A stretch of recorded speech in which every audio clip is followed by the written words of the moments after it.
नमस्कार दोस्तों, आज हम जन स्वास्थ्य सहयोग गनियारी इसका जो भी प्रोजेक्ट चल रहे हैं, कब से चालू है और कहाँ कहाँ है, मतलब काम कर रहा है जन स्वास्थ्य सहयोग, उसके बारे में हम पूरी जानकारी विस्तार से जानने वाले हैं। तो प्लीज़ वीडियो में बन रहे हैं और वीडियो को लाइक कर दें। सर, अपना परिचय दीजिए और जन स्वास्थ्य सहयोग के बारे में बताइए। साथियों नमस्कार, मेरा नाम शिवकांत है और मैं जन स्वास्थ्य सहयोग संस्था से 7 वर्षों से जुड़ा हुआ हूँ।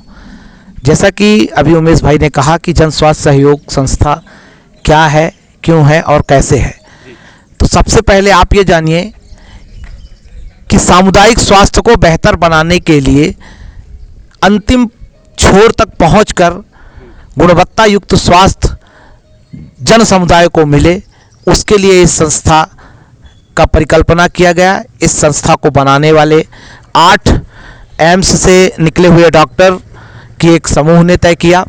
वो पूरा देश घूमने के बाद स्वास्थ्य की बदहाल हालत पर ढूंढते हुए कि कहाँ स्वास्थ्य की स्थिति बहुत ख़राब है, वो बिलासपुर स्टेशन में पहुंचते हैं और बिलासपुर के पास के गांवों में घूमते हैं। तब वो गनियारी नामक गांव में पहुंचकर देखते हैं कि स्वास्थ्य की स्थिति बहुत ख़राब है, क्योंकि गनियारी जो है टाइगर रिजर्व बफर जोन के क्षेत्र में आता है। और वहाँ उन्होंने 2000 में इसकी शुरुआत की। इसका शुरुआती दौर जो था वह एक सरकारी बिल्डिंग थी, जिसे आज भी वहाँ पे उसके यथावत स्वरूप में है। उसका थोड़ा सा परिवर्तन करके और गनियारी आज जो है गनियारी गांव में उस पीएचई के एक स्टाफ क्वार्टर को आज लगभग 130 बेड का हॉस्पिटल के रूप में जीएसएस ने कन्वर्ट किया है। वहाँ सभी प्रकार की बीमारियों का इलाज होता है। 24 घंटे गुणवत्ता युक्त स्वास्थ्य सुविधा वहाँ उपलब्ध है। गनियारी संस्था का जो अपना स्वरूप है वह है सामुदायिक बनावट, जो के आधार पर है। समुदाय के लोग जैसे रहन सहन में रहते हैं, उसी तरह से उस हॉस्पिटल का पूरा स्वरूप बनाया गया है। यहाँ लगभग 600 से 700 के आसपास स्टाफ है। डॉक्टर से लेके स्वीपर तक सारे लोगों का 700 के आसपास स्टाफ है। हफ्ते में 3 दिन ओपीडी होता है और वहाँ पे सभी लगभग सभी प्रकार की गंभीर बीमारियों का इलाज उपलब्ध है। जन स्वास्थ्य सहयोग द्वारा बिलासपुर छत्तीसगढ़ के अलावा भी अलग अलग जगहों पर काम कर रहे हैं। मध्य प्रदेश के अनूपपुर जिले, डिंडौरी, सिंगरौली, इन तीनों जिलों में स्वास्थ्य की बेहतरी के लिए काम किया जा रहा है। अनूपपुर जिले में फुलवारी कार्यक्रम, स्वास्थ्य कार्यक्रम और सीकल कार्यक्रम चलाया जा रहा है। सीकल कार्यक्रम तीनों जिले में है। डिंडौरी में भी देख रहे हैं, डिंडौरी में तो सघन रूप से काम कर रहे हैं। अनूपपुर में भी है, अनूपपुर के सिर्फ उस राजगढ़ ब्लॉक में है। और सिंगरौली में जहां हमारा फुलवारी कार्यक्रम चलता है, वहां पे भी अभी धीरे धीरे जो हमारे प्रोजेक्ट क्षेत्र के गांव है वहां हमने शुरू किया है स्वास्थ्य और सीकल दोनों का। तो ये प्रक्रिया धीरे धीरे बढ़ रहा है और अनूपपुर जिले में तो स्वास्थ्य, सीकल और फुलवारी कार्यक्रम तीनों, कृषि कार्यक्रम भी यहाँ चलता है। तो इस तरह से स्वास्थ्य को बेहतर बनाने के लिए लगातार जन स्वास्थ्य सहयोग संस्था के द्वारा प्रयास किया जा रहा है। यहाँ पे स्थानीय स्तर पर अनूपपुर में 75 फुलवारी और 14 स्वास्थ्य के सेक्शन हैं, जिसमें से 2 सेक्टर स्वास्थ्य विभाग का है, उसमें काम चल रहा है अभी, करपा और टिटही जैतहरी। साथियों, आज हम टिटही जैतहरी में बैठे हुए हैं। टिटही जैतहरी का ये विद्यालय का परिसर है और यहाँ पे आज पोषण संवाद कार्यक्रम के लिए हम आए हैं, जो आपको लगातार यूट्यूब चैनल पर दिखाया जा रहा है। हम ये चाहते हैं कि कम दाम में सस्ता और गुणवत्ता युक्त स्वास्थ्य सेवा का अगर आपको लाभ लेना है तो आप एक बार ज़रूर जन स्वास्थ्य सहयोग संस्था द्वारा बनाए गए हॉस्पिटल में आप जाएं, वहाँ अपना इलाज कराएं। इलाज में दोनों तरह की प्रक्रिया है। आपके पास अगर आयुष्मान कार्ड है तो भी इलाज होगा, नहीं है तो भी इलाज होगा। तो सर, हमको ये बताइए कि अनूपपुर में कब से कार्यक्रम की शुरुआत की गई और पहले और अब की तुलना में क्या बदलाव हुए हैं, उनके बारे में थोड़ी जानकारी दीजिए। धन्यवाद उमेश जी। तो आपने जो सवाल किया कि अनूपपुर में कार्यक्रम कब शुरू हुआ, अनूपपुर में 2017 में पुष्पराजगढ़ पोषण स्वास्थ्य कार्यक्रम के नाम से मध्य प्रदेश सरकार ने एक कार्यक्रम का शुरुआत किया। उस कार्यक्रम की शुरुआत अमरकंटक से वर्तमान मुख्यमंत्री शिवराज सिंह चौहान जी जब थे उन्होंने उद्घाटन किया। उद्घाटन के बाद जन स्वास्थ्य सहयोग संस्था और स्वास्थ्य विभाग NHM के द्वारा यह कार्यक्रम शुरू किया गया। आय गुणात्मक कार्यक्रम के नाम से हमने यह कार्यक्रम शुरुआत किया। आय गुणात्मक, फुलवारी कार्यक्रम और हेल्थ सपोर्टिव सुपरविजन के नाम से ये 3 कार्यक्रम हमने चलाया। इसके साथ ही समुदाय को इकट्ठा करने के लिए कृषि कार्यक्रम भी हम चला रहे थे। इस तरह से लगातार कार्यक्रम यहाँ चलाया जा रहा है। तो 2017 से लेके आज 2025 में हम बैठे हुए हैं। तो आपने जो सवाल किया कि क्या बदलाव आया, जब हम शुरू में यहाँ कार्यक्रम शुरू किए थे तो यहाँ पर बहुत ज़्यादा चुनौतियाँ थी। जैसे मातृत्व और शिशु स्वास्थ्य में मातृ मृत्यु और शिशु मृत्यु दर जो था अभी वर्तमान समय की अपेक्षा में पहले अधिक था। हम लगातार मातृत्व शिशु स्वास्थ्य को बेहतर करने के लिए क्रमशः योजनाबद्ध तरीके से कार्यक्रम चलाए, लोगों के पास गए। जब हम शुरुआत में यहाँ आए थे तब यहाँ पे सब सेंटर जो थे हेल्थ कार्यक्रम में रुकने लायक नहीं था, टूटे हुए थे, बिल्डिंग टूटी हुई थी, कहीं दरवाज़ा टूटा हुआ था, कहीं खिड़की। तो सबसे शुरुआती दौर में हमने सरकार NHM के साथ बात करके और जिला प्रशासन के साथ लगातार बात करते हुए पहले हम यहाँ रहने की व्यवस्था को मजबूत किए और रहने का व्यवस्था जब यहाँ बेहतर हुआ उसके बाद हमने अपने संस्था से पर ट्रेंड जो ANM थे उनको लेके आए और उनको फिर यहाँ पे पदस्थ किया। धीरे धीरे हम यहाँ OPD शुरू किए हमारे ANM रहते हुए। फिर भी बहुत सारी चुनौती थी। शुरुआती दौर में जब हम यहाँ आए थे तब नेटवर्क का बड़ा समस्या था। हम लोग अलग अलग जगहों को ढूंढकर पॉइंट पे जाकर फ़ोन पर बात करते थे। हमारा फ़ोन से संपर्क नहीं होता था। जिले में हमारा ऑफिस था और ग्रामीण स्तर पर हमारे जो कार्यकर्ता काम करते थे हमारे। तो बड़ी चुनौती के बाद भी लोगों के संघर्ष से आज हम इस स्थिति में पहुंचे हैं कि 75 गांवों में फुलवारी चल रहा है। फुलवारी में लगभग हम 1000 बच्चे कवर किए हैं जो लगातार हमारे फुलवारी में सोमवार से लेकर शनिवार तक आते हैं, जिनको बेहतर स्वास्थ्य के लिए वहाँ पे 2 बार भोजन और 1 बार नाश्ता दिया जाता है। बच्चों को खेल के माध्यम से उनकी जो है व्यवहारिक शिक्षा और शारीरिक शिक्षा के लिए हम लगातार उनको ज्ञान देते हैं, जिसके माध्यम से आज हम ये कह सकते हैं कि पहले जो कुपोषण दर था आज उस कुपोषण दर में कमी हुआ है। मैं ये नहीं कहूँगा कि अभी पूरी तरह से समाप्त हो गया है, पर हम ये कह सकते हैं कि 2017 की तुलना में आज हम प्रतिशत देखें तो 50% से ऊपर हमने अचीव कर लिया है। 60% के आसपास की पोषण दर कम, पोषण की जो है कुपोषण का दर कम हुआ है और पोषण का दर बढ़ा है। इसी के साथ गर्भवती महिलाओं के का है। जब हम शुरुआती दौर में आए थे तो गर्भवती महिलाओं का जो पंजीयन और चिन्हांकन होने में बड़ी चुनौती थी।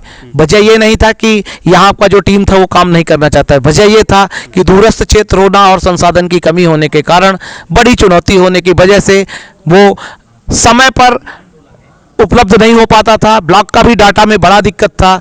तो लगातार ब्लॉक, जिले और ग्रामीण ज़मीनी स्तर पर हमने पहल किया। उस पहल के माध्यम से सपोर्टिव सुपरविजन चलाया और लगातार बात करके संवाद प्रक्रिया के द्वारा और आज हम इस स्थिति पर हैं कि 14 सेक्शन अब डेवलप हैं। हमारे 14 सेक्शन में आपको लगा OPD मिलेगी। हमारे 14 सेक्शनों के जो ANM हैं वो बहुत बेहतर तरीके से काम कर रहे हैं। अभी तो CHO भी पदस्थ हो गए हैं। CHO भी काफ़ी बेहतर तरीके से समुदाय को स्वास्थ्य लाभ पहुंचाने के लिए सतत प्रयासरत रहते हैं। इसके साथ साथ हम आपसे तीसरा बात जो बताए सिकल सेल की बात। सिकल सेल जो है, सिकल सेल पर स्क्रीनिंग की जाती है। सिकल सेल का लगभग 2000 से ऊपर हमने मरीजों का चिन्हांकन किया है। सिकल सेल मध्य प्रदेश सरकार ने आज कार्यक्रम चलाया है, पर इसके मध्य प्रदेश सरकार ने जब कार्यक्रम शुरू नहीं किया था उसके पहले भी हम गनियारी में भी और यहाँ आके 2018 से 17 से ही सिकल सेल का भी कार्यक्रम चलाए। सिकल सेल में आज हमने 2000 पेशेंटों को चिन्हित किया है, जिसके लिए लगातार हम 6 से 7 पॉइंटों में PSC, CSC और सब सेंटर में हम सिकल सेल का सपोर्ट ग्रुप मीटिंग करते हैं। साथ में स्क्रीनिंग के लिए लगातार हमारी टीम जो है जाती है गांव-गांव में। आशा दीदी, आंगनवाड़ी दीदी और आपके ANM दीदी साथ में गांव का जो है पंचायत स्तर के लोगों के सपोर्ट लेकर और अभी हम लगभग 50% गाँव में स्क्रीनिंग कर चुके हैं। लगातार स्क्रीनिंग करते भी जा रहे हैं। सस्पेक्टेड जो है उनको, उसके पूरे परिवार की स्क्रीनिंग करते हैं। बाकी जो सस्पेक्टेड नहीं है या जिनको उस तरह के लक्षण आधारित, हम लगातार स्क्रीनिंग कर रहे हैं। सिकल सेल का आज जो स्थिति है, हमने 2000 मरीजों का लगातार फॉलोअप हम करते हैं। हमारे जो टीम है, काउंसलर की टीम है, वो लगातार 2 महीने के अंदर एक पेशेंट का हम फॉलोअप लगभग कर लेते हैं। तो इस तरह की पूरी प्रक्रिया है। इसी के साथ अभी हमने शुरुआत किया विगत 2023-24 से। 23-24 में हमने इपिलेप्सी पर काम करना शुरू किया। इस क्षेत्र में हम घूमते थे, तो इस क्षेत्र में भ्रमण के दौरान हमारी टीम को बहुत सारी चीज़ें उनके सामने निकल के आती थी कि बच्चा को चक्कर आ जाता है, किसी बूढ़े को चक्कर आ जाता है, 10 मिनट बाद होश हो जाता है, होश आता है, कहीं मुंह से लार निकलता है, इस तरह के जो इपिलेप्सी वाले लक्षण बताते थे। पर गांव में इपिलेप्सी को लेकर, मिर्गी रोग को लेकर काफ़ी भ्रांतियां हैं। उस भ्रांति और चुनौती को देखते हुए हमने एक कैंप किया पुष्पराजगढ़ ब्लॉक में। पुष्पराजगढ़ ब्लॉक का जो ब्लॉक में हमने जब शुरुआत किया, तो लगभग वहाँ 200 मरीज आए, जिसमें से हमने 150 मरीजों का चिन्हांकन किया। उन मरीजों को जिनका चिन्हांकन किया, उनका लगातार उनको दवाई मिले और उनका फॉलोअप हो, उनका जांच हो, इस प्रक्रिया को हमने शुरू किया। और जो सतत 2023-24 से लेके अभी तक हम कर रहे हैं। 23-24, 24-25 में भी हमने कैंप लगाया।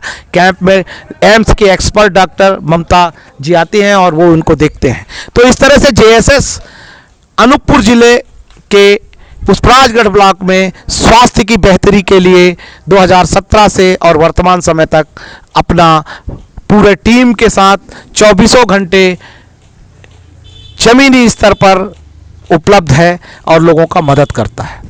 तो दोस्तों 2018 से 2025 तक इतने दिनों में बहुत अच्छा काम हुआ है, लेकिन अभी क्या चुनौतियाँ आ रही है उसको बारे में थोड़ा सर से हम क्लियर करते हैं।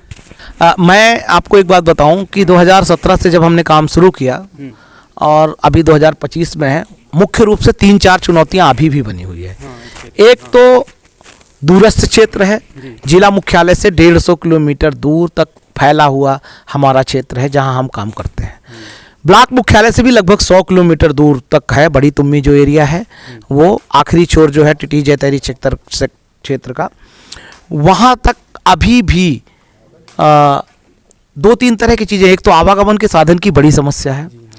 दूसरा ये है कि यहाँ से जो लोगों का प्रशिक्षण बेहतर होना चाहिए, तो उनको आने जाने में साधन की वजह से प्रशिक्षण थोड़ा और बेहतर होना चाहिए था। वो उसमें थोड़ी चुनौती बन रही है। लगातार टीम हमारा लगा हुआ है, पर थोड़ा संसाधन विहीन क्षेत्र होने के कारण ये समस्या। पीने का पानी एक बड़ा समस्या है इस क्षेत्र में। खून की कमी, एनीमिया इस क्षेत्र की बड़ी चुनौतियों में से है। यहाँ पे वाइट डिस्चार्ज की भी बड़ी समस्या है। अस्वच्छता के वजह से महिलाओं के अंदर इस तरह की चुनौती है। अभी इन चुनौतियों के लिए लगातार हम बात करते हैं कम्युनिटी में जाकर, और कम्युनिटी को अवेयर करने का काम करते हैं, जिसमें 50-55%, 60% तक इन चीज़ों पर बदलाव आया। थोड़ी जो एक चुनौती और बनी है, रूढ़िवादी विचारधारा। इस क्षेत्र में रूढ़िवादी विचारधारा भी है, जो पुरानी और पुरातन संस्कृति के आधार पर अवैज्ञानिक तरीके से अपने यहाँ जो काम वो करते हैं, वो भी एक चुनौती है। पर उस पर 80% तक हम लोगों ने अवेयरनेस लाया है। आगे हमें विश्वास है कि लोग समझेंगे, जानेंगे और उन चीज़ों में बदलाव आएगी। तो ये अभी मुख्य रूप से चुनौतियाँ हैं। प्रशासन की तरफ से लगातार प्रयास किया जा रहा है, पर जिस तरह से यहाँ प्रशासनिक टीम को थोड़ा काम करना चाहिए, उसमें थोड़ी उदासीनता है। उसके पीछे का कारण ये नहीं है कि करना नहीं चाहते, करना चाहते हैं, पर एरिया इतना बड़ा है, तो इसको 2 हिस्से में अगर बांट के किया जाए तो और बेहतर होगा। तो दोस्तों, जन स्वास्थ्य सहयोग गनियारी के हॉस्पिटल द्वारा जो भी प्रोजेक्ट चलाए जा रहे हैं मध्य प्रदेश में, है ना, उनके बारे में हमने पूरी जानकारी देने की कोशिश की है। उसके साथ साथ हमने बात किया कि क्या क्या अभी चुनौतियाँ हैं, है ना, तो उन पर भी अभी काम होना है। तो ये हमारा आज से जो हम लोग एक नया सीरीज़ चालू कर रहे हैं, इसमें और भी जो काम होते जाएंगे उनके बारे में हम पूरी जानकारी जो है वीडियो के माध्यम से देते रहेंगे। पार्ट 1, पार्ट 2, पार्ट 3, ये पूरा सीरीज चलता रहेगा। अगर आपके मन में कुछ सवाल हो, आपका कुछ सवाल हो अनूपपुर ज़िले को लेकर के, यहाँ के क्षेत्र में जो काम हो रहा है उसको लेकर के, तो और भी प्रश्न करिए, ताकि हम नेक्स्ट वीडियो में उनको जो है उन प्रश्न का उत्तर जो है लेकर के आपके लिए लाएंगे। तो ठीक है दोस्तों, यह वीडियो को इतना ही। मिलते हैं आपको अगले वीडियो में। यह वीडियो को लाइक करना और यह चैनल पर पहली बार चैनल को सब्सक्राइब करना, क्योंकि हम यह चैनल पर ऐसे वीडियो हमेशा लेकर के आते रहते हैं।